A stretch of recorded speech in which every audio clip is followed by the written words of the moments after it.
Hey, what's up, everyone? Just wanted to give a bit of background on this interview. I was not originally intending to put it out, but he just gave me so much good stuff that I feel obligated to. So my video cuts in and out throughout it, and I wasn't recording at the beginning because I wasn't sure if he was going to be comfortable with that. But basically, he was just telling me about how he's going to the Rolling Stones that night, and that's kind of where our conversation starts off. So if you guys want me to do more of these, I definitely will. So let me know what you think. Thanks. Way to the Vatican and rock and rollers make their way to the Rolling Stones concert. Like it's like Yeah, mecca for rock and roll. yeah. For like, I got the chance a couple years ago to see Tom Petty and the oh yeah, dude, Heartbreakers on one of me his too. last tours. Bro, Yeah, he was great, dude. He was still killing it. so good, so good. It's really like it's actually really inspiring when you see these like all time kind of greats. You know what I Yeah, mean? It's just yeah. The longevity is pretty intense for these guys that are. I think I heard you say on a podcast that you saw Bob Dylan's last show, right?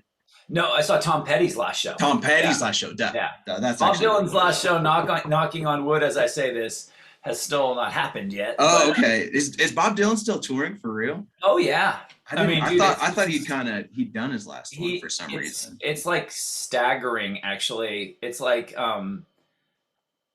it's kind of crazy, dude. It's like he he I think he's 80 now. Bob Dylan's 80, Yeah, and he literally like I just saw maybe on my Instagram feed or something that he's like announcing his tour dates, and it's just like, dude, this guy never slows down.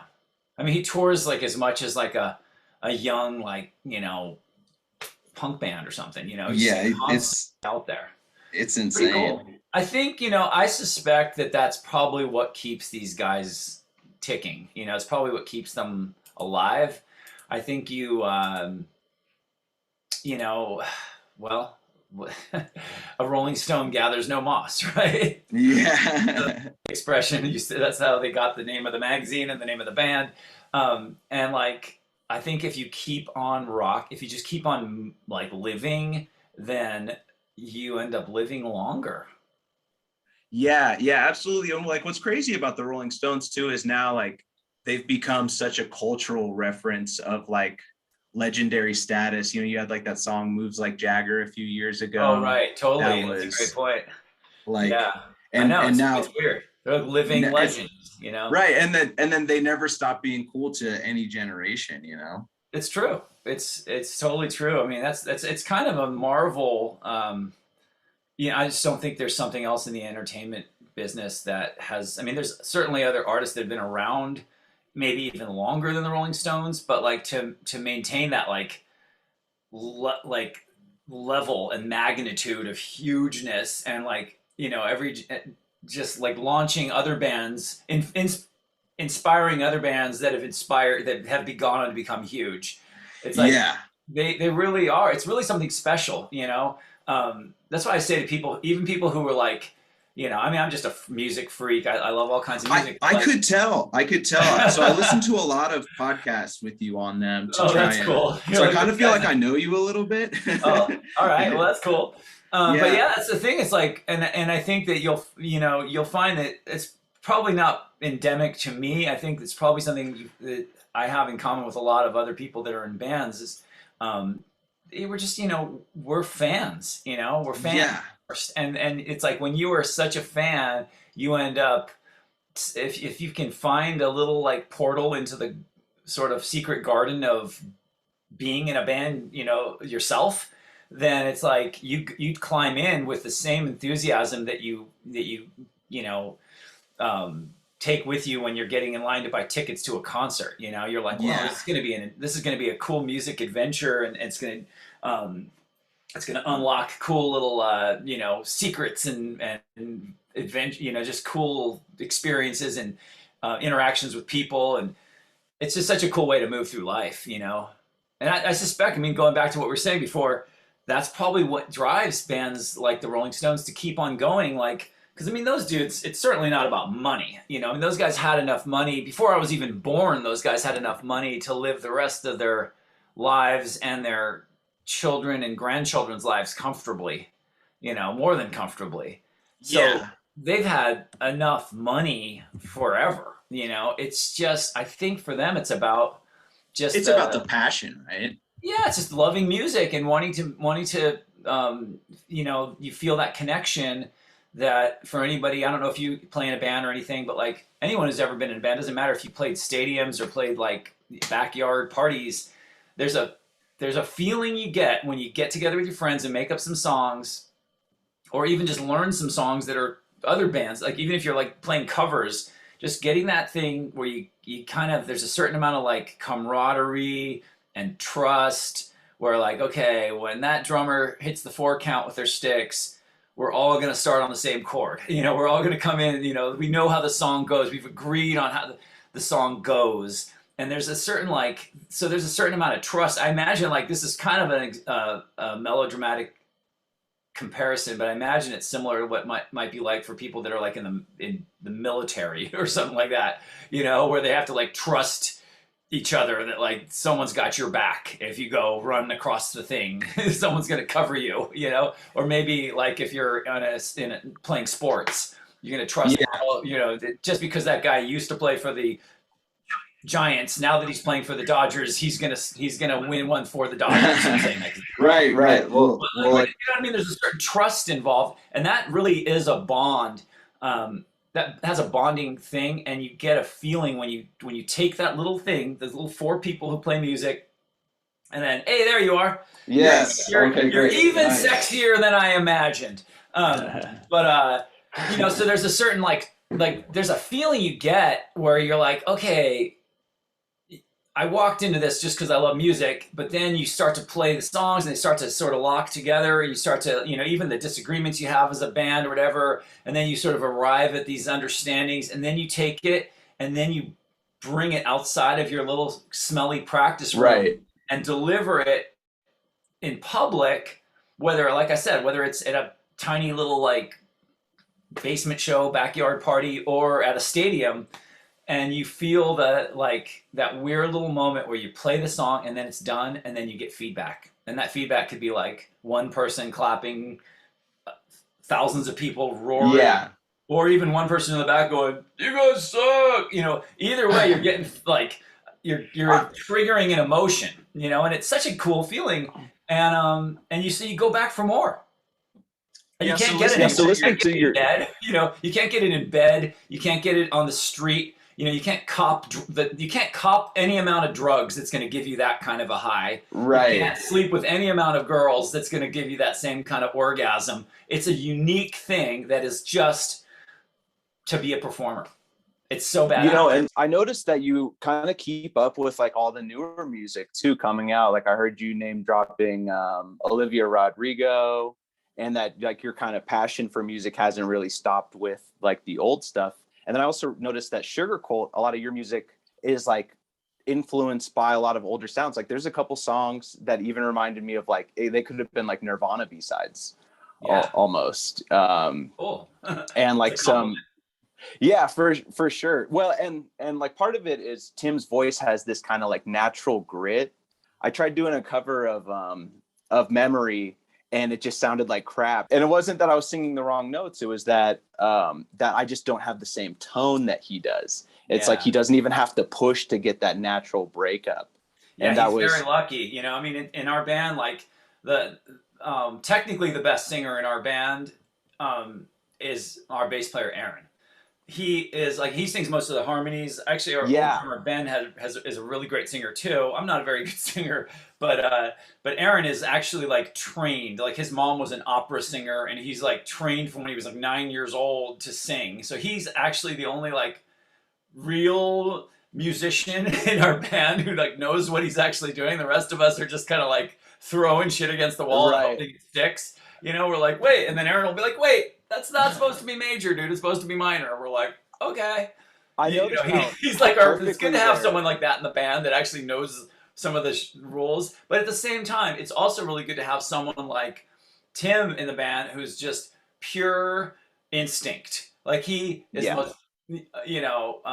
he doesn't know what you're supposed to do. He's just running on feel and instinct.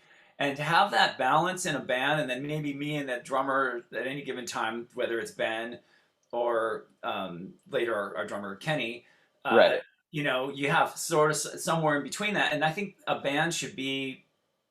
good band should be bigger than the sum of its parts. Like we were talking about Right. the Rolling Stones earlier, who I'm going to go see Yeah. tonight.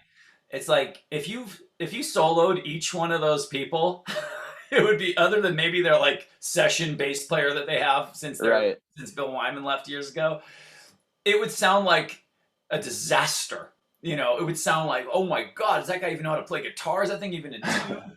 You know, Yeah, what the hell is absolutely. going on? But that's not the point. What happens is it's like the alchemy, like the chemistry of all of that melding together, and then that creates something that literally, like, you and me could learn all the same parts and try to play it, and it wouldn't have that secret sauce that makes it the Rolling No, Stones. There's yeah, a definitely swagger that not. you can only, I think you can only earn it over years and years and years and years and years of just developing that like grease and residue that happens in the spaces in between the musicians and then gets shared with the world, which is kind of cool. In our band, it was just like, you can have 4 different people. Like Tim and I, really good friends, but there's also a lot of artistic things where it's just like, absolutely not. And for me, it's like even like I'm the Rolling Stones guy. Aaron is all about the Beatles.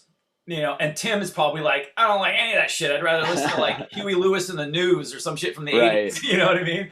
And so, you know, it's not like, I think that's one of the things about our band, for better or for worse, that made us a little bit unique in our scene that we got kind of lumped in with. Yeah. Is that this is probably our best kept secret, is that we never were like 4 guys that were on the same page exactly and we're like, dude, let's form this kind of a band. Like 4 guys that all met at the Blink 182 show and said, let's form a band that sounds like Blink 182. That never happened with us. It was kind of 4 misfits that like all sort of had their own thing, but then somehow found something sort of a common denominator, Yeah. and then just built on that. Well, and I noticed like that kind of shows through with your covers too. Like you guys did a Hard Day's Night cover. You just put Right. out the cover. Was it Elvis Costello? Yeah, No Action, which No is actually Action for finally available. Like you could actually like stream that right now. And that's kind of what you've been doing podcasts for, is you guys just put out Start Static on vinyl.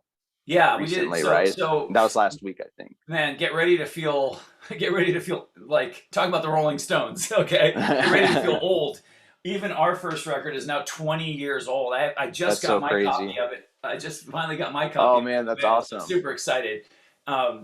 So we did a limited edition kind of vinyl pressing of it, and then like online there's like a sort of deluxe anniversary edition. So we put an old demo, a song we had called "Say I'm Sorry." That's ironically actually the song that got us our record deal, and then we didn't even put it on our first record. You know, we're like, thanks, but we're gonna move on, because it just sort of represented Sugarcult version 1.0, and with our record we wanted to be kind of like, we just, I don't know, we just wanted to like put the stuff we were the most excited about that fit together nicely when we were making this record. So it's kind of cool to have that back available to people. Say I'm Sorry, and then that, like you said, that Elvis Costello cover, No Action. And then we put a couple, like, we dug up some good recordings of like Bouncing Off the Walls and Stuck in America from way back when we were still touring on Start Static. So those are available too. And the vinyl came out cool, dude. It's like gatefold, so that's awesome. Like that. Look at the boys. And then this is the cool, I don't mean to rub this in anyone's face who didn't get the clear one, because I know the clear one sold out really fast. But like we did, how rad is that, dude? Ooh, clear vinyl, that's so it sick. looks like glass. Yeah, it's pretty rad. That's awesome, man. Yeah. So like my big series on TikTok right now is all about like where bands are now. Okay. So I know that Tim's like, he's got some massive hits with songwriting. I'm really interested. I know that you're an educator and lecturer now. Mm-hmm. You're listed on the Music Institute website as one of the educators there. Yeah, well, and I know you do DJing now. I've done some stuff. So I was kind of wondering what you've been up to. That's cool. That's a cool idea for your TikTok thing, because there is that, like, I was thinking about that lyric from John Cougar's song Jack and Diane. Yeah. What's he say? Like, oh shit, life. It's something like life goes on long Life after goes the thrill right. of living is gone. Yeah. And Long basically after it's the the idea of thrill. like, Yeah. being young is so fucking fun and exciting and dynamic and everything, Exactly. just Yeah. discovering everything for the first time. And there's this first left and right, happening. And then what happens is time goes by. And like somehow with me, I find this way, like you said earlier, that I still follow like new music. I find a way to kind of continuously, consistently through the years renew my vows with like my sort of like Passion. passion, with like my teenage Yeah. views, the thing that drove me to like want to do all this stuff.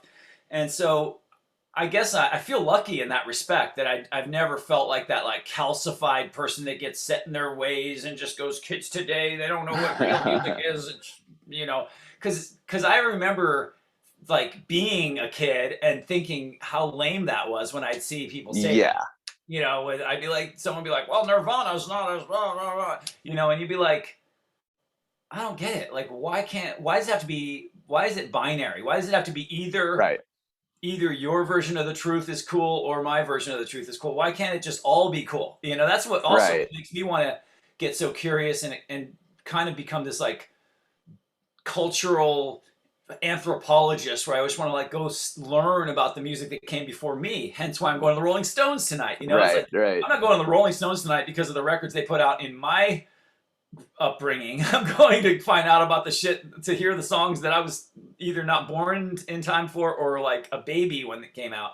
Those are the best, so I'm like, I love music is all about connection, and like it's really good to be checking out the music of your time. That music becomes the soundtrack to your life. It always is going to evoke cool music. Like I can go back and listen to the songs I was listening to when I was 18, and it's going to bring me back and make me think about the people I was hanging out with, where I was in life. It's awesome. But I also like, it's kind of a form of time travel. You could like today put on a record that came out in the 60s, and like even if you weren't around in the 60s, you could kind of go back there a little bit and get this little like time capsule of like, whoa, look at the way that even just as a musician, you could geek out on like the drum sounds, the guitar tones. There's this new movie coming out soon, I think, called Get Back, which is like all this archival Beatles I just saw the footage. preview for that last night. I'm a huge Beatles fan, especially like Don't Let Me Down. I love that song. Oh yeah. It's like, it looks so sick. It's like all this like found, old stuff. And the guy who did Lord of the Rings movies, like he put it all together. Yeah. I guess he's a big fan, and he obviously has the resources and and so like, I mean, that's so cool. It's like he's bringing shit back to life that literally has been gone for. I mean, the Beatles broke up in 1970.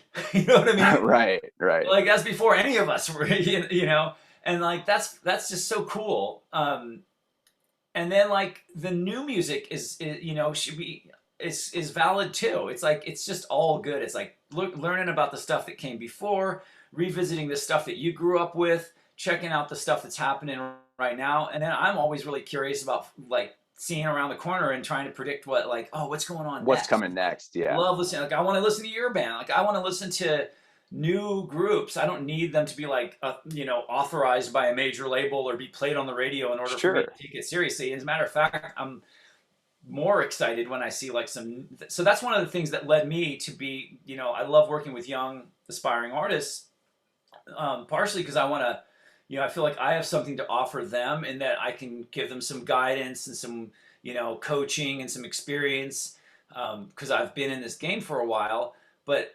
selfishly, I also get a contact high off of their, ideas and their enthusiasm and their kind of innocence Passion and too. passion. Yeah.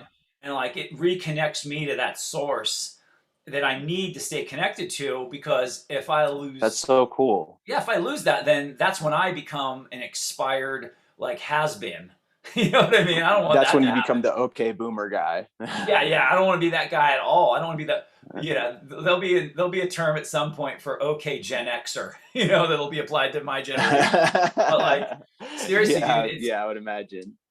and it's like you don't want to be that guy. And the coolest old people I know, like I love old people, by the way. Like if I had a choice between hanging out with someone who's 25 or someone who's 70, I'd pick the 70-year-old all day, because they just have rad stories to tell. Like I love hanging out with someone who's 25 because they're like so excited and but like hanging out with someone who's 70, you know, like I love talking to my parents, you know what I mean? And like talking to like my, Yeah. you know, like I don't look at old people and go like, oh, are you okay? Can I get you some, you know, can I get you some tea? I'm like, dude, can we just cut the bullshit? Like, did you see Led Zeppelin? Yes or no? And if so, how fucking crazy was it? You know, and and believe Yeah. it or not, those old people are so used to being like coddled. Eventually, they'll just be like, "What? All right, bitch. Let me tell you about the fucking LSD trip I Yeah. was on in 1967." And like suddenly you're like, "Holy shit, you're so cool!" You know, it's like vintage people. You know,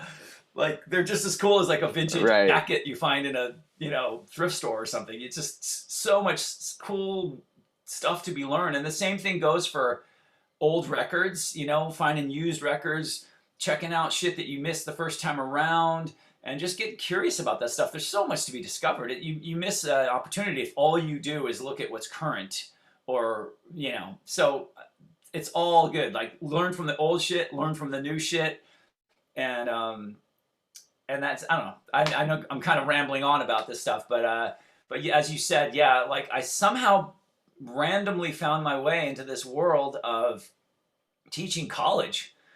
And Yeah. it, you know, when Sugarcult was still super active and touring all the time, once in a while like someone would have me or Tim come do a guest lecture somewhere, or like a seminar, you know, or something like that. And you think like, that's going to be weird. And then you do it, or sit on a panel or something at some industry convention. You think like, well, what I do is I play music on stage, so that's going to be uncomfortable. But you know, as a musician, you get so used to just saying yes. Mm-hmm. You know, like, hey, do you want to play a gig? It's I don't know if we're gonna be able to pay you or anything. I'm not sure what time you're gonna go on, and it's on a Tuesday night. You just go, okay. You know, you're so used to saying yes because you just need to like go out and like, you know, you kind of have to kill your own prey. You just have to go like you're an entrepreneur when you're a musician if you want to actually do it for you know, not just as a hobby. And so you just get used to trying like what let's just try it, let's see what happens. And so I started like that with that same sort of mentality, that same mindset. I just kind of dove into these situations, and mostly out of like kind of like imposter syndrome, where you feel like, oh shit, this is gonna, I'm so not qualified for this. So you kind of over prepare, you know, like you gotta Right. over prepare, and then you show up, and people afterwards, you're like, oh god, that's definitely the last time I'm ever doing this. That was terrible. And then people are like, that was fucking awesome, dude. Can we have you back? And you're like, just shut up, don't say anything. You're like, yeah, totally, I'll do it. You're like, how did that fucking work? I thought, you know. And then, like anything, you go, well, next time, here's what I would, you know, same thing when we were learning how to play shows. Like, what went well? Let's do that again. What did I wish I would have done now that I've done it? Okay, next time, let's avoid that disaster that happened because we didn't bring a backup guitar. And when we broke a string in the middle of the song, we didn't have. Next time, let's bring a backup guitar. Okay, this time on stage we talked too much. This time on stage we didn't talk enough. This time on stage we played that song second and the singer blew his voice out. So next time let's put that later in the set so you have a time to warm up. You learn by trial and error. You know? Yeah. And that's what happened with me teaching. I was like, not really. I was like, all I know is how to be in a band. So I'll just apply the same exact shit. And instead of it being an audience, it's a classroom full of people. Instead of me being on stage, I'm up there in front of people. You know, instead of having a set list, I have a, you know, lesson plan, you know, and you just kind of go for it. And I started doing this thing little by little. I did it at Musicians Institute, then I did it at this other music school, then I started getting asked to do it this other place, and now I'm at this place, LA College of Music, and this British school that has an LA campus called Point Blank. And I've kind of just expanded out, and like all of a sudden I'm like, oh shit, I'm actually like kind of doing this now. And now I don't know what's next, man. I don't know. Like maybe I'll write a book, you know, maybe I'll take the show on the road. I kind of want to, I'm like, is there a way if I was in a band and I got like success locally, then we put a record out and toured, maybe now that I've done this for a while, I should put a book out and go on tour. I don't know. Like, who knows? I would absolutely read your book because, you know, listening to your podcast interviews, you had so much stage advice for young up and coming bands. You know, don't take it for granted. Give 100% every show. Oh, that's cool. You know, your thing about, you know, dress for the job that you want. not the one that you have, Oh yeah, like that's a a lot good one. of That's a that good one. stuff. Yeah. That was really sage advice. Could you give me any update on what Kenny and Aaron are doing? Yeah, so primarily I've been doing this teaching thing, and yeah, like you said, I also do a lot of DJing here and there. That's just it's fun, and Tim is been just co-writing and producing. He just finished the new Regrets record, which is Oh, great. I don't cool. know if you know that band, the Regrets. They're like a female-fronted band. They're really cool. And actually that got like #1 most added to radio last week. So who knows? Maybe you'll have another Whoa, hit. that's crazy. So and then Aaron has been kind of laying low, but a lot of people don't realize this, but towards the end of Sugarcult's like heavy touring years, Aaron started this sort of side project with some of his friends, and it grew into the band that's called Edward Sharpe and the Magnetic Zeros. Whoa, And I that had big no song idea. Home, remember that song Home? Yeah, Okay, yeah. so like that was Aaron and his buddies, and like that project, they were sort of dabbling and working on it forever. And then eventually it manifested into that band just about the time Sugarcult was slowing down. And then he went and did that for a while. And he co-produced that record, that big hit that they have with Home. What? And he co-wrote that song. He played bass on that. I mean, he was in that band. That's so crazy. Yeah. So that was a big That's thing for insane. him for a couple years. And then now he's been kind of laying low. He has he has a really cool studio, and he makes these really like just like cinematic, cool recordings. You can find him if you go to. He started his own little like underground record label called Older Records. So you can check Older, out like older than we were yesterday. Yeah, because that's actually Older Aaron's Records. last name. Like he never used his last name in Sugarcult, but his last name's Older, which is I'll definitely check the that youngest out. guy in the band. But so Aaron Older, yeah. So yeah, Older Records, and he does this really kind of spacey, trippy. I mean, he was always the guy in the band that was like I said, he's very musical, and he was really into like Radiohead and just like really trippy kind of like Right. textural sounds. And then, which of course doesn't, you don't hear that in Sugarcult necessarily. So like I said, no one in Sugarcult was never like 4 guys that signed up to be in the same type of band. We were just like 4 different music people that like somehow connected and joined forces and created this thing sort of by accident, really. And then Kenny, the drummer Kenny, he he is like sort of a gig, sort of more in the like corporate world. So he's kind of reinvented himself. Yeah. But he's still, just once I think he still plays drums for fun, but he's not doing music necessarily like professionally in any way right now. He has a family too. Like Kenny has a couple kids. I have a couple kids. Tim has a daughter. So we're all kind of in that stage of life, like post active touring band, and kind of finding in the throes of like, this is about as domestic as rock and rollers can get. Yeah. Where you're like, once we all had kids, it was like the idea of being on the road, because we toured like maniacs. Like we were constantly on the road. Even when we were making our records, we didn't stop touring. We'd like go in the studio for a couple weeks, go on a 3-week tour, come home, record some more, go on a 3-week tour. We never stopped touring for years. And so, it's just not a very conducive lifestyle to raising kids. And I think that's something we all sort of had in common, that we're like, dude, I don't want to be I don't want to be the dad that's like raising my kids through Zoom or right. FaceTime. You know what I mean? That totally makes sense. So that's like, I'm not making excuses, but like a lot of people wonder, they go, what's up with Sugarcult? How come you guys don't play shows or make records? And, it's a really complex question, because it's not like we ever had a band meeting or a discussion about it and said, you know what, fuck you, dude, I'm sick of your shit, we're done. Like we never had that conversation. Sure. We love each other and we love Sugarcult, and it's just sort of naturally felt like after Lights Out and after our touring cycle for Lights Out, we'd still do like shows here and there, and it sort of just gradually sort of slowed down, and we just kind of stopped feeding it. And it's like we just kind of stopped feeding it. And when you stop feeding it, eventually it's going to come to a rolling sort of stop. And we all just sort of got off the ride and did our own thing for a while. And then, like I said, Aaron started really rolling with Edward Sharpe. Tim's producing career took off. I started getting curious about these other things. At the same time, we're all having kids and stuff. Aaron doesn't have any kids.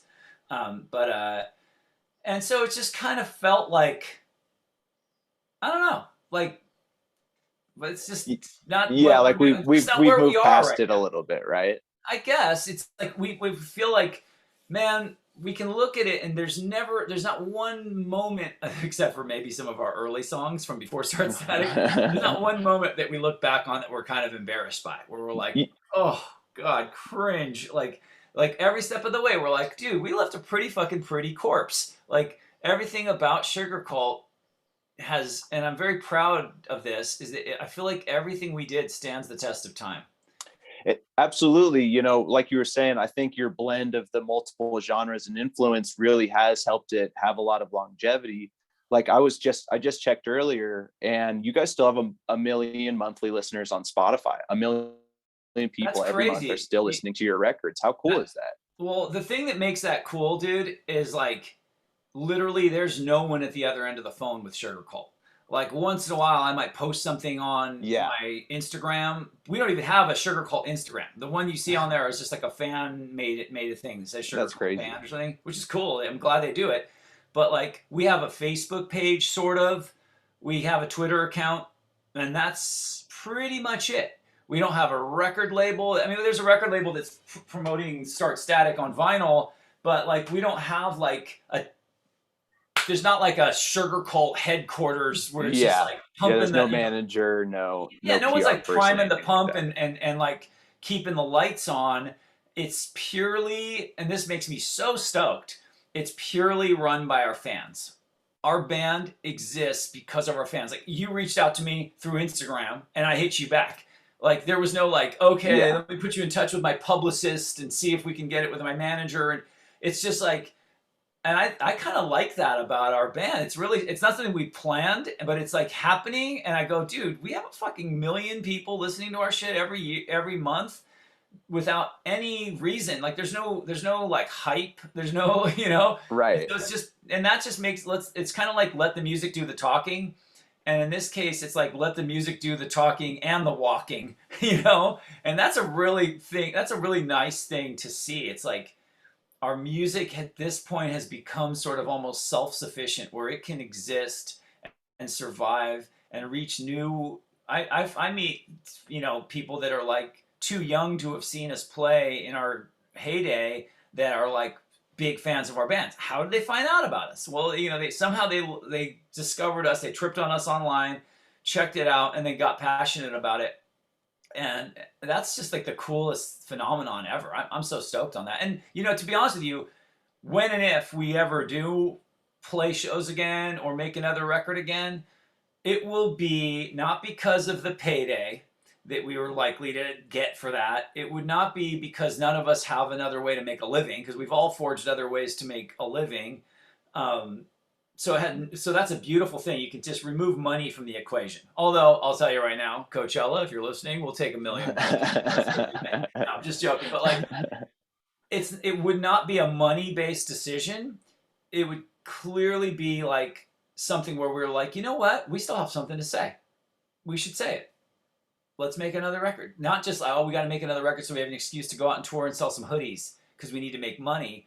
It's like, it's going to be for the purest of reasons. And honestly, it will be all because of what the fans are doing. And I don't mean to say the fans in some condescending kind of patronizing way. Like basically just people who are like out there listening to our music and keeping this band alive, really organically. That's not lost on us, and it's really cool to see. We love to see that. It's really neat. It's a huge honor, It's one thing when you're popular because you have a really good publicist. It's another thing when you're popular purely because people hear your music in a really organic way and then tell their friends about it, and then it keeps it alive. That's awesome.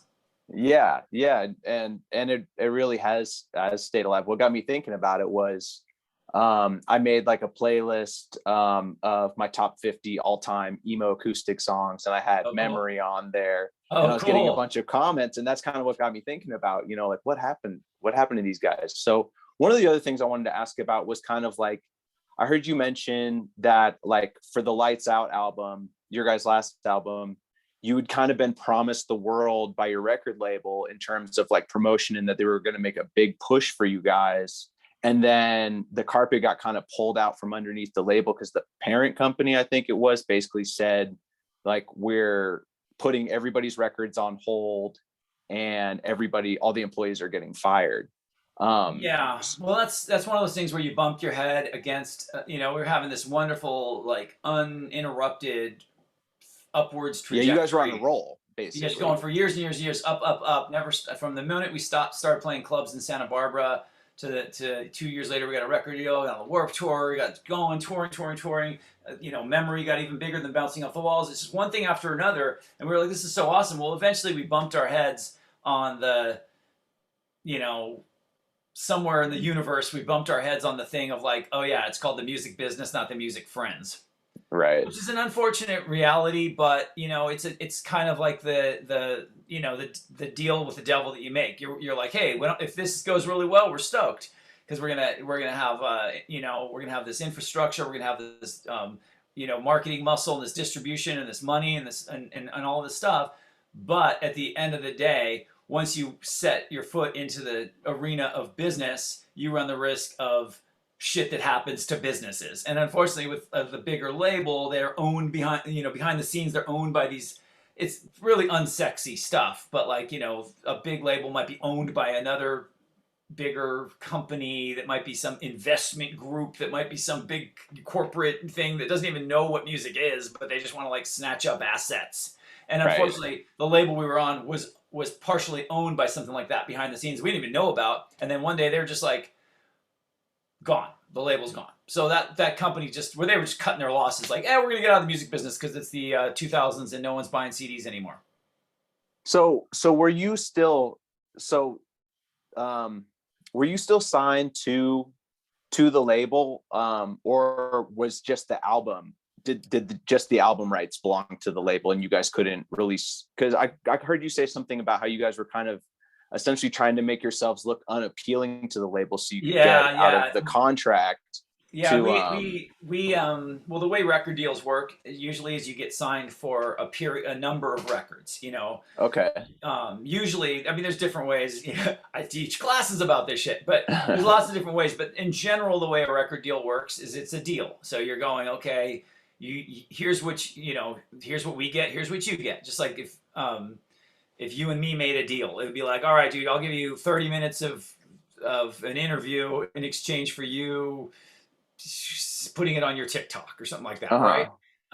Or someone else is going to go, you give me, you know, $20 a week and I'll come, you know, mow your lawn. You know what I mean? It's just it's an exchange. It's a relationship. It's an understanding, and it's in writing. So it's like, or if you got married, it would be like, all right, so here's the situation. Or if you bought a house or rented a house, okay, promise not to have a cat or smoke cigarettes inside the house. Cool, right on. When you break that, when they find out you're smoking cigarettes, then now they can evict you. Right. But they can't just evict you for no reason because there's a deal. You have a contract with them. So that's what a record deal is. It's like, we will put out this record. So you're giving us this many records for this period of time. And we have, once you deliver the record, we have until this time to accept it. And once we accept it, we have until this time to put it out. Otherwise, we are in breach of the agreement. All that kind of legal things, those legal things are in place. Usually what they do in record deals, this might be totally boring to your listeners. No, I'm fascinated by this. Right. This is actually exactly what I wanted to hear. It's called options. So basically what they're doing is they're saying like, we'll give you maybe like, how about this? Like you get a 2-record deal with 3 options. That means for sure you're going to get to put out 2 records they're going to pay for. But then there's an option, and the option, unsurprisingly, they get to choose. It's not like you can be like, you know what, I don't really like your record company. We're good and we're out. The option is in their favor. So they basically get to say, based on the performance of your first 2 records, we've decided to pick up the option. And that means now we get to make a 3rd record. And if they pick it up, if they don't pick up the option, then now you're free to go. So that way the record company's not stuck with you for 5 records. I see. You know, but at the same time, they can control you stuck with them for 5 records if they want it to be that way. Okay? And which is a normal thing that happens, and it makes total sense. Like I said, it's the music business, not the music friends, and you don't go into it as a victim, you go into it as a willing volunteer, and you take the risk. And but the fucked up thing about what happened to us is, to no fault of ours or of our record company, because they didn't know this was going to happen, that that parent company behind the scenes froze them. So we were like essentially like thinking, okay, well, we'll probably just get transferred to another label in this distribution group, and our record will resume flight, and we're going to be fine. And then that didn't happen, and they were sort of just like holding in this holding pattern forever. And we didn't really know what was going to happen. And little by little, we're like, fuck, dude, what's going to happen? And they owed us a bunch of money. And like, so yeah, so we felt lucky that we like basically got them to let us be free. So they didn't own our options anymore. So we like, okay, at least we're free. So we could like, if we wanted right now, we can go sign another record deal. We'd be free agents. But the one fucked up thing is they wouldn't let go of the rights. We tried to get the rights to our records so we could own it, and they wouldn't let go of that. So that's also one of the reasons why it's kind of you know, like we can put out Start Static on vinyl, but as far as Palm Trees and Power Lines and Lights Out, it's a little more complicated, you know. So oh, that's such a bummer. It's a bummer, but it is what it is, you know. And we can't complain because, like I said, we never did this for the money. That it's just, you know, it's just because we love music, and we're very fortunate to have fans that just keep our band alive. It's just so cool, you know. And our music's available on, you know, digitally, so that's awesome. And there's still tons of copies out there floating around the world. So if someone ever finds one I always tell our fans, buy used. Buy Lights Out or Palm Trees, like find it used on Amazon. Well, don't go to Amazon, but find an independent used record store, because that way the record store is making the money instead of the evil corporate, you know, entity that owns the masters. You know, I was like, I'd rather have like independent record stores make the money and a fan be able to get it, and then like, or like buy a copy off your friend, or better yet, burn a copy off your friend. You know, yeah. So or stream it. We make money. I noticed that. So that's cool. Yeah. I noticed that Lights Out has like a lot of kind of almost like jaded with the music industry with kind of Hollywood lyrics on the album. Were you guys kind of already getting to that point within the band, at least, of kind of like I had like some specific lyrics like in Dead Living, beauty lies in the ignorant with the sound of selling out to the innocent. Like there's a lot of lyrics on the album that kind of go along. Yeah, Lights Out has always had like sort of like two parallel themes. One was about like, you know, like sort of just like looking for love and connection, but like in a really like almost like sex addiction. Like someone who's just like trying to supplement for like the lack of having like a relationship by just like hooking up all the time, you know.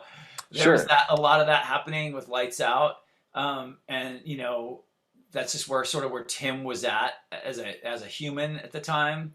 And so he kind of, every record represents a different chapter in Tim's love life, pretty much. You know?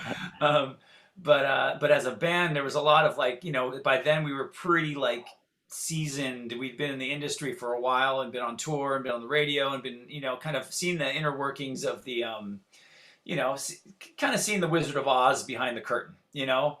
We had followed the yellow brick road and then sort of seen the Wizard of Oz. And there was a few things we were kind of like, you know, just a little bit dissatisfied with. We're like, it's so fucked up the way like radio is so political and all these things. And like, you know, certain things, certain opportunities that weren't available to us because we weren't on a label that had leverage with like, you know, there was a lot of like, you know, it's us kind of coming to the realization that, holy shit, the music business is a business. Yeah. And it's very political and very set in its ways, and lots of like, you know, we have just that like, as individuals and collectively as a band, though we never identified as a punk rock band, we were kind of punk rockers at heart individually, where we were like kind of you know, just by nature we were a little bit rebellious and like reluctant to do things, to just cooperate with the like way it's supposed to be done. And then you ask why, and they say, well, that's just because. You know, we were never those types of people. We were never those types of children. Like, it wasn't just like, here's the rules, kids, do this. We were always like, why? You know, like just by nature. I mean, that's probably what led us to become musicians and to form a band, was that we were by nature kind of the types of people that didn't just get in line and like fall in with whatever the cultural expectation was. You know, it wasn't just like, oh, I guess this is what you're supposed to do when you grow up. You know, just get it. You know, and we were, you know, you have to be kind of crazy and also kind of a rebel to actually like pursue music beyond the like fun thing you do after school when you're a teenager, you know. And so that's something we had, and we brought that with us even once we started becoming a professional band. Every step of the way it was kind of like, well, I don't understand, why do we have to do it that way, why, how come, what, you know.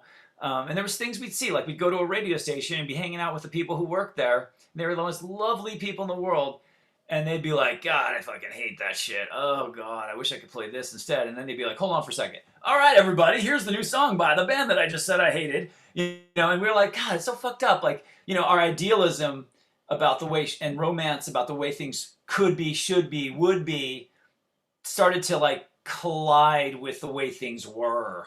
You know, and it was kind of frustrating to see some of that shit, like some of the glass ceilings. Sure. You know, and like, you know, it was, so we just expressed it in some of our songs, like Dead Living and Out of Phase, Explode. There's a few songs on that record that sort of express that. And you know, it wasn't like some big, giant Rage Against the Machine statement. It's just kind of like us just calling it like we saw it, you know? Sure. How are you doing on time? I know that we're already... I got a couple more minutes if you have another question or two. Yeah, these are more like light questions. Just like, cool. You guys were featured in a bunch of movies and video games and TV. Is there one that like stuck out to you or that you really enjoyed? Oh, dude. Oh, man. Well, I mean, the classic one for us is Van Wilder, which was like an early movie. You guys had like 5 songs on that soundtrack. We had so many songs. We basically just like hoard ourselves out to that movie because they came up to us. And this was early on when we were just coming out with Start Static. It was like, all right, guys, so check it out. You know, at that point, we were just like, dude, we had no idea what the future held. We were just like, wow, this is so crazy. Like, we're just this little band from Santa Barbara. And somehow we're like, you know, being given this opportunity to like engage with the world. And so every phone call was kind of exciting. Every time your phone rang, you were like, dude, oh my God, what's this going to be? And it was like, dude, you guys want to go on the Warped Tour? We're like, oh shit, no way. You know, like just that excitement about everything. It was all just a bunch of firsts. Like, hey, this band wants to take you on tour. Hey, this writer from a newspaper in New York wrote a review of your record. Just everything was so exciting. And this time we get a call and it's like, okay, guys, so the same people who made the, like, I think maybe American Pie movies and maybe like some of those old school movies like Animal House, like they basically are making a new kind of college, you know, humor thing. And it's gonna have Tara Reid in it. That was the only selling point. This actress that we'd heard. Yeah, Ryan Reynolds wasn't even a thing. Ryan Reynolds wasn't even a thing. Like he was like, there was like this new guy named Ryan Reynolds that's supposed to be the next big thing. You know, we're like, okay, whatever. You know, like that didn't move the needle at all because no one knew who Ryan Reynolds was back then. Of course, now it's that's like, so crazy. Now I run around the place going, our band was in a, you know, had Ryan Reynolds. Right. Like, oh shit, you know. But at the time, it was like, you know, you could probably just look him up in the, you know, phone book and call him. Like he was just some like aspiring actor. Anyway, so we get this call and they're like, basically, here's the good news. The good news is they want to use your music. They want to put Bouncing Off the Walls on their soundtrack and use some of your music in their movie. The bad news is they've already like maxed out their budget, so they don't have any money to pay you. And we were just like, okay, like you mean people get paid for this shit? Okay, I didn't even know that we wouldn't even know. We were like, who cares? Tell them this. We're like, check it out. Tell them this. We'll do it, and they can use as much of our music as they want. Because we, you know, as a band, we just thought like, again, it's never been about the money. It was just about like the adventure and the fun and getting our music out to people. So it was like, dude, a movie that has like, is going to come out in theaters, if it had a bunch of our songs on it, then that's going to reach just as many people, if not more, than if we were like on the radio or something. So let's just do it. Like, what have we got to lose? And so they were like, seriously, we're going to use as much music as we want and we don't have to pay you for it? And we're like, yeah. And they're like, okay. You know, they probably thought we were crazy. That's crazy. And so they just put our music everywhere. If you watch that movie Van Wilder, first of all, you got to be like pretty drunk in order to watch that movie. It's kind of like late night movie. Yeah, for It's not, sure. it's not For exactly sure. an Oscar worthy performance, but it's pretty. It's a good like it's a good bad movie. You know, like it's so bad it's good kind of thing. It's Um, still on cable all the time. yeah, like It's it's still like a like on total like TV. stoner late night Yeah, drunk absolutely. person movie, like, you know. But the funny thing is, it came out in the theaters, and it was by theater standards, it was like not a huge hit. You know, certainly wasn't like the Avengers or some shit. Right, right. And then you know, and then we thought, okay, well that's that. But they were while they were promoting it, we were like asked to do all these things, and it was so again, it's just about the adventure. They were like, dude, you guys want to fly to Florida to play like their big like cast party? Like they're gonna have a party for all the people that worked on the movie and like invite a bunch of journalists. I guess they call it a wrap party, and Sure. like they're gonna make a big to do about it, and like basically just to help promote it, right? And so we were like, okay, what's the deal? They're like, we'll fly you to Florida, we'll pay you, we'll put you up in hotel rooms and feed you, and you get to play a half-hour set at their big party. And there's going to be backlines, so you have to bring your own gear. We're like, fucking say less, dude. We're sign us up. Yeah. We're there, you know. And we go, we do the thing, and while we're on stage, we're playing, and we see that like they have the little like bar upstairs, like the little like sort of lounge for the talent, you know. So that's like where Ryan and Tara Reid were hanging out, and like for some reason they thought, well, you guys must be a famous band, so we'll put you in there too, so that like everyday people can't interact with you, you know? And we're like, we're basically in this little room with Ryan Reynolds and Tara Reid, and there are like other people from the movie and free drinks. So we're in this little room with Tara Reid and Ryan Reynolds, and like Ryan is super cool. We're like, God, this guy's so great, like super cool. We just got to, you know, sort of hang with them because there's, you know, there's a lot of like, as you know from playing in a band, there's a lot of hurry up and wait. There's a lot of like, you got to be there at 3 o'clock, and then you find out nothing's happening until 6 o'clock, but you still have to be there because, you know, you're there at 3, then they come in at 3:30 and say, it's actually gonna be moved to 4. Then you're at 4, and they're like, it's probably gonna be 4:15. And so you end up just hanging out a lot. And we're hanging with him. He's super cool. Tara Reid's super cool too. And not to throw her under the bus, but she liked to have a couple cocktails. Dude, by the end of the, I remember she had like a personal assistant that kept like pulling up her. She was wearing like hip hugger jeans, and her personal assistant kept pulling up her jeans because like they would like fall down and like. Right. Yeah. Oh my God. And like. She was getting pretty spicy, and she, you know, she's just like, I guess she was like used to date Carson Daly, you know, when he used to be a host on TRL or whatever, and so she was like kind of trying to impress us almost. It was like she was like drunk and kind of sitting on Tim's lap and going like, I know everything about the music business, you guys, like fucking Carson Daly used to be my boyfriend, and I just know, like, you know, and we're like. And I'm just like, should I do it? Should I do it? Should I do it? And I was like, oh my God, I should tell Tim, like, Tim, you got to take one for the team, bro. You got to, you know? And then I was like, no, actually don't. That would be really bad. Like, we'll have like paparazzi, like, oh man, Sugarcult hooks up with Terry. So I was like, instead, let's take a slightly more like gentlemanly approach. And I was like, dude, you're fucking awesome. You should be in our video. And she's all, I'll fucking be in your video, like just anytime, dude. Just call me up, I'll fucking do it. And she was like, you know, she was just trying to be like impress the rock band. Meanwhile, that's hilarious. We're like, holy shit, this is Tara Reid. Like, it's that, you know. And somehow we like got her like in her drunken state to sort of handshake agree to be in our video for Bouncing Off the Walls. And she was like, she literally said this to me. She's all, dude, we're like, I don't think we can afford to pay you. You know, I don't think, you know, honestly, like, thank you though, you know. And she's like, dude, I don't fucking care. Just give me a fucking carton of cigarettes and a bottle of champagne and I'm good. And we're like, yeah, right on, you know, whatever. It was just cool. We just had fun and that was that. And the night was over. That night, before I even went to bed, I call up our manager. I'm like, dude, I think I convinced Tara Reid to be in our fucking video. And he's like, come on, Marko. He's like, come on, dude. I doubt that's just a bunch of pillow talk. Like, I doubt it, dude. And I'm like, well, dude, can you just follow up on it just in case? Because it sure would be nice for us. Sure enough, a couple days later, he's like, okay, so I called her people. They called her. She was like, abso-fucking-lutely, yes, I'm down. Let's go. And then it grew into something even bigger where like the movie got involved and they were like, hold up, how about this? Why don't we help pay for the video in exchange for, and we'll get Ryan and Tara to be in your video. Not just Tara, but Ryan Reynolds and Tara Reid. And in exchange for letting us cut in some footage from the movie into your video, so we can use it as promotion for the movie. Sure. And we're like, again, we were like, okay, fine. And then I just had the like foresight where I was like, what if this movie flops? So I was like, tell them we'll do it, but only if we can like make an edit of the video that doesn't have the movie in it. And then like after a certain period of time that they agree on, we can start playing that version of it and not have to be stuck with all this Van Wilder footage in our video. And they were like, absolutely, that's totally reasonable and fine. And they ended up doing it. So long story short, next thing you know, we're back in LA in a place making a video, and it's all set up. They built this set where like it's one little room. It looks like a bedroom with our band in it. If you watch our video for Bouncing Off the Walls, you'll see what I'm talking about.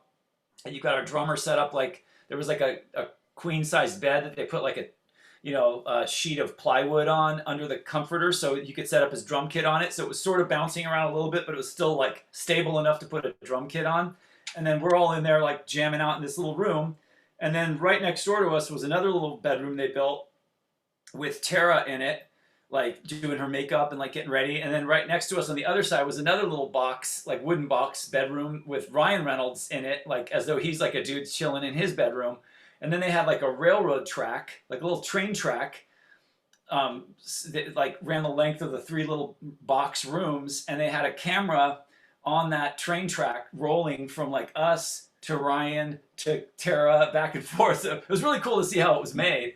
And we made the video. And I remember telling our manager, I was like, dude, whatever you do, make sure we get a bottle of champagne and a carton of cigarettes and have it put in Tara Reid's dressing room. Because like, that was the original deal.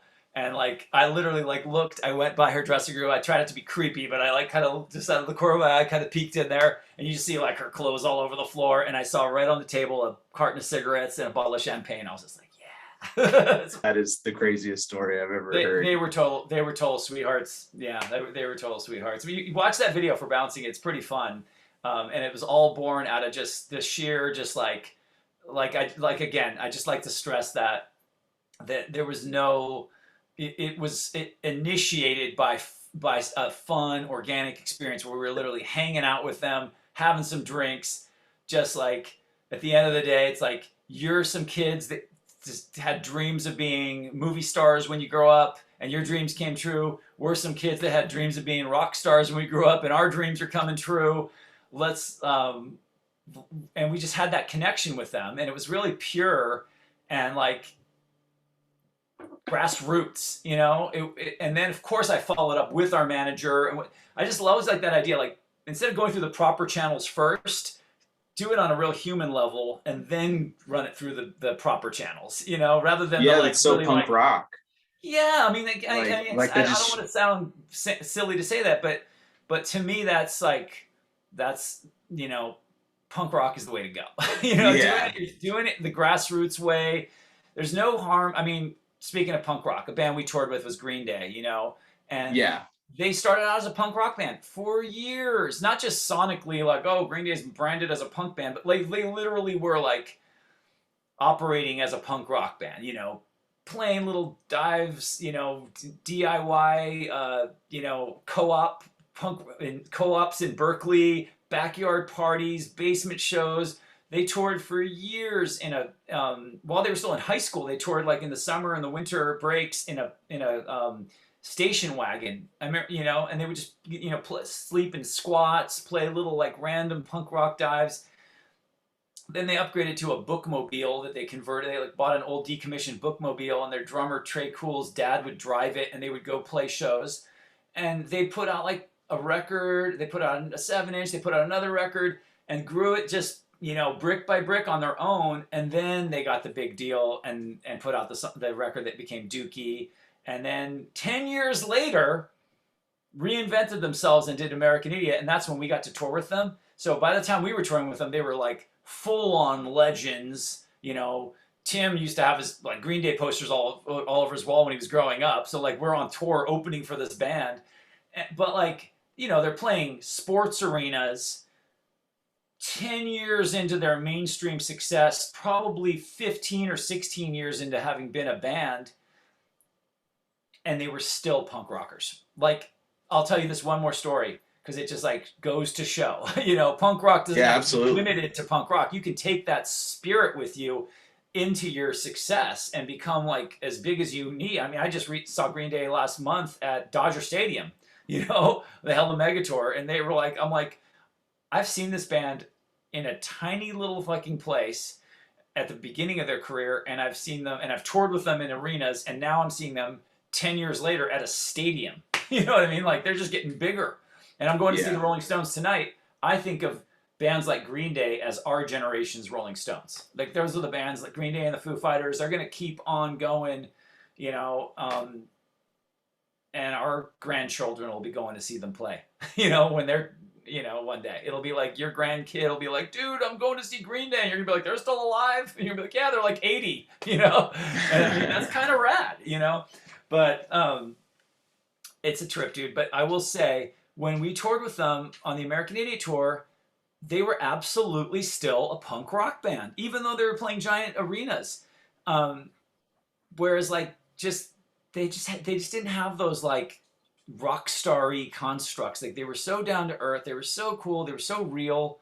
And I remember, like, I think you can find this online somewhere. There's a picture of Tim holding this note that Billy Joe wrote. But literally, we were playing a show on stage, opening for them, and Billy Joe was standing on the side of the stage, watching, like, kind of by where our guitar tech was set up, which also makes you kind of nervous. You're like, oh shit. Oh my God. Yeah, I can't imagine. You know? I don't know. Like, I'm not nervous about the, you know, 20,000 no, crowd watching me. I'm nervous about that little dude who's like 5'7" standing over there watching me. But he's scrawling on something with a Sharpie, and then he has our guitar tech run out and bring it and put it down by Tim's pedal board. And then Tim looks at it and kind of does a double take and then picks it up and reads it and goes, holy shit, and walks over to me and shows it to me. Literally, Billy Joe wrote on a piece of paper, will you guys come to Japan with us? No way. On stage. That must have been in the middle insane. Of the show. Like, how fucking rad is that? Like, it's not like, hey, get me management. Okay, get me our booking agent. Hey, booking agent, can you please call Sugarcult's booking agent and, you know, submit them as a possible opening act for our Japanese tour? It was like so fucking DIY. It's just like with a Sharpie on a piece of paper with like really shitty handwriting, just like, will you go to Japan with us? Hands it to us. And we're like, we look at the side of the stage, we're like, you know, like thumbs up, like, there, we made a deal right there on stage in the middle of a show with the singer directly. Like, forget about managers and booking agents and lawyers and business managers and record companies. And it's just like, that was just such a eye-opening thing to me. I was like, dude, you can be as badass of an individual as you want, no matter how successful you get, as long as you hang on to that sort of like original sort of like teenage punk rock heart, you know? I just went and saw Dave Grohl the other day. He's promoting his new, Dave Grohl from the Foo Fighters and Nirvana, obviously. He's promoting his new book. It's like, I think today is like the #1 New York Times bestseller list, you know, his like, it's kind of like a memoir type of thing. And so he's doing this promotional tour where he's going around and doing like a kind of a one-man show where he's like telling stories, singing songs, just kind of an evening with him. And I went and saw it the other night. And dude, same exact story. Just like, here's a guy who's just kept in touch with that sort of like original sort of teenage, like childlike sort of attitude about just loving music, and like managed to become a bona fide legend, but never somehow managed to, in the process, despite being worth like $350 million for his net worth and selling millions of records and being Dave Grohl, somehow you still feel like he's a punk rocker.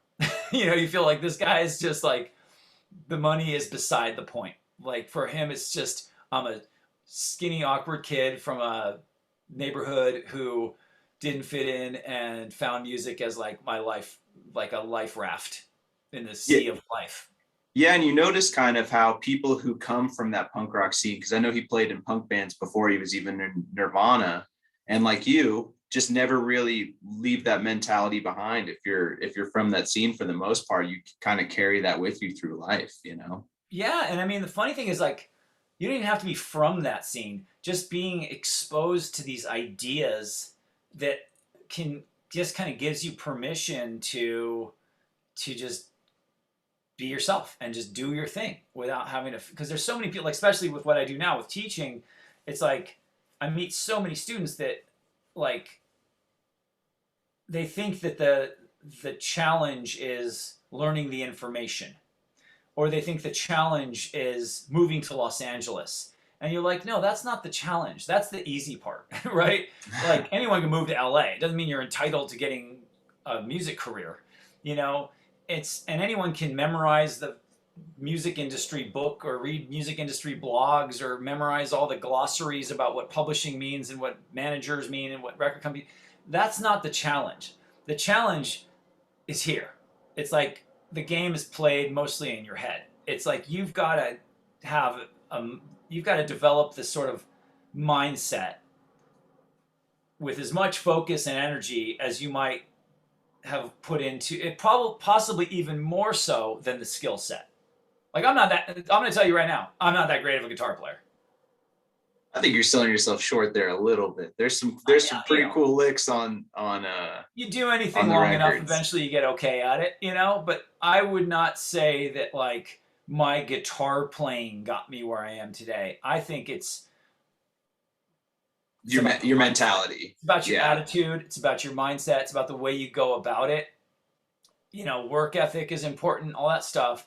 The actual skill, I mean, I know I can tell you right now, I can think of like 3 people at least off the top of my head in my hometown who are way better guitar players than me and way better musicians than all of Sugarcult put together, and were that good by the time they were 17.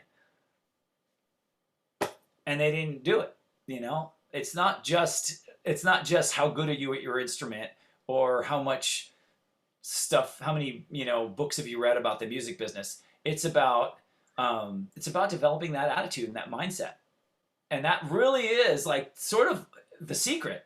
You know, it's kind of a secret thing. And so when students come take one of my classes, I tell them right out of the gates, I'm like, look, dude, if you thought like the guitar player of a rock and roll band was going to come in here and like be a typical college professor, you came to the wrong fucking class. Like I'm going to tell it like it is. And I'm going to give you a, you know, hopefully blow your minds and give you like an attitude adjustment, because that's what's going to be what the, you know, you're going to apply that to whatever it is you want to do. And you're probably going to get some, you know, get some results, you know, versus just the scroll through a PowerPoint presentation and dribble out a bunch of facts and then class dismissed. You know what I mean? Like, to me, that's just a waste of fucking time, dude. You know? So, yeah. All right, man. Well, I think that's, is there any other questions? I just looked at, we got our bouncing off the walls coffee cups. Whoa. Yeah, I just got mine in the mail the other day. So we can finally That's awesome. After all these years, you can finally get a bouncing off the walls coffee cup. How do you like that? That's incredible. That's so cool. Well, I just wanted to say thank you so much for taking the time. I mean, to me, like, I'm just a dude who DM'd you, and you were without like any hesitation. You were like, yeah, man, let's do it. And that just shows how genuine you are and how much you care about your fans. And like, at the end of the day, that's who this is going to go out to, is people who are interested in finding out what's going on with you with Sugarcult now. One question I did have was, I know that Palm Trees and Power Lines and Lights Out are vinyls, kind of like their rights are kind of owned by the old record label. Any chance we could get B-sides or EPs, like a rarities collection for like the Get Street Cred demo? And that's a good question. Like, well, we had this sort of collection of all of our like most of our pre-start static demos. We had a little collection that we used to just sell at our shows years ago called Wrap Me Up in Plastic, that we kind of pressed up ourselves, and it's been out of print for a really long time. And you know, a lot of fans like hit me up online and stuff. And they're like, dude, I found a copy of that online. It was really expensive, or like they're just like finding little unofficial, you know, sure, bootlegs or whatever. And so, you know, it's one of those things. We were like always more about like looking forward than looking backwards. So we kind of thought like, well, why would anyone want to hear our old demos? Like, we were just learning how to write songs. But now that so much time has elapsed, and, you know, with this whole last year of like, I mean, obviously, you know, we all moved through the you know, pandemic and lockdown and everything. and there was just a lot of time for reflection internally as a band, and you just kind of go like, wow, I can't believe it's been 20 years since, I can't believe we're, as we were preparing for this 20-year anniversary of Start Static, we're like, what a trip that it's been 20 years. And then we kind of started talking, we're like, dude, I think it's enough time has elapsed that people will be interested to check out our pre-Start Static demos. Absolutely. There are some pretty good songs. There's some songs that I think, like I said, you can check out Say I'm Sorry. You can go stream that right now, or it's a bonus track on our vinyl if you got the vinyl. I checked it out on Spotify yesterday. Yeah, I listened to the whole yeah, thing. there's a whole bunch of other songs that we made up in that same chapter of time that are recorded, and some of them are like not that great, but some of them are actually pretty good. Like there's Killing Me, there's Over Now, there's Bruises, there's Drive All Day. There's all these songs we had that were like, honestly, they were contenders for Start Static, but they just didn't make the final cut. Right. We were like really trying to make a tight record. Yeah, exactly. So so I think we're probably gonna put that out in the next like year. Yes. Not this year, but probably in 2022. But it's something that we as fans can kind of look forward to most likely. Yeah. That's so I awesome. still don't know what that looks like, dude. Like I have this little fantasy. Tell me what you think of this. Like I kind of like the impulse is like, because people seem to really like to collect vinyl, and I do too. Sure. But like the idea was like, oh, let's put it on a record. But there was also a part of me where I was like, dude, it would be rad, since when our band started, like just when our band started, people stopped making like demo tapes. They used to put it on cassette. I was like, maybe what we should do with that is do it on cassette. That would be so I think that would be cool as hell. I mean, there is like a tape collecting community, right? And I think because it's a demo, it would just kind of match that vibe and energy. I think that would be sick. I was even thinking like, and I'd love to have people, if you hear this shit and you're interested, like let me know what you think on, hit me up on Instagram or whatever. But I was thinking like it would be cool to do like just call it like Sugarcult demo tape. You know what I mean? That would be hilarious. That would be hilarious. The things, even if we end up pressing it on vinyl, it would literally be like a record with a picture and an actual size of a tape. Like Yeah. I think that'd be kind of cool. That'd be incredible. And then then eventually put it out digitally too, so people could check it out. Because I think that stuff's cool. I mean, again, it's not something I would never want to confuse people. That's our only worry. We're like, oh, what if people think it's our new stuff? And I'm like, dude, no one's gonna fucking think that. No, like, no one's gonna think I don't think so. First Band on the Moon is Sugarcult's new song. I mean, it's it sounds like Tim sounds like he hasn't hit puberty yet on that. You know what I mean? So yeah, but anyway, right now, I mean, you guys can go to like if you go to sugarcult.com, we've got like a whole new line of merch that we made. We got like hoodies and t-shirts, and like I said, those coffee cups and stickers, and I think there's still some of the black vinyl available right now. So we pressed it on clear and black, and everyone was like, dude, why aren't you gonna do a color for the vinyl? And I was like, dude, I feel like doing your vinyl on black vinyl is a color now, because everybody does everybody's like got the splattered, vinyl, cool like tie-dye vinyl and all that stuff, which is awesome. But I was like, I want to be able to put my record on and have it look like a Rolling Stones record. I want it to be like classic black vinyl. Like I just feel like there's something about our band that's always been like, we were a modern band, but we always had like a love affair with like the classics. Like we looked up to Tom Petty and like Elvis Costello and the Beatles and the Stones and the Clash, and just something about that where it's just like, I want to be able to say we have a Sugarcult record that like if I have it like in a leaning against the wall with a bunch of other my records, it's like there's Sugarcult, there's the Ramones, there's David Bowie, there's Bruce Springsteen. You know what I mean? Like versus this big giant like red record or something like that. So we have it on clear or black vinyl. I think the clear sold out, but you can still find it on black vinyl. If you go to like independent record stores, or if you go to our website, there's a link to it.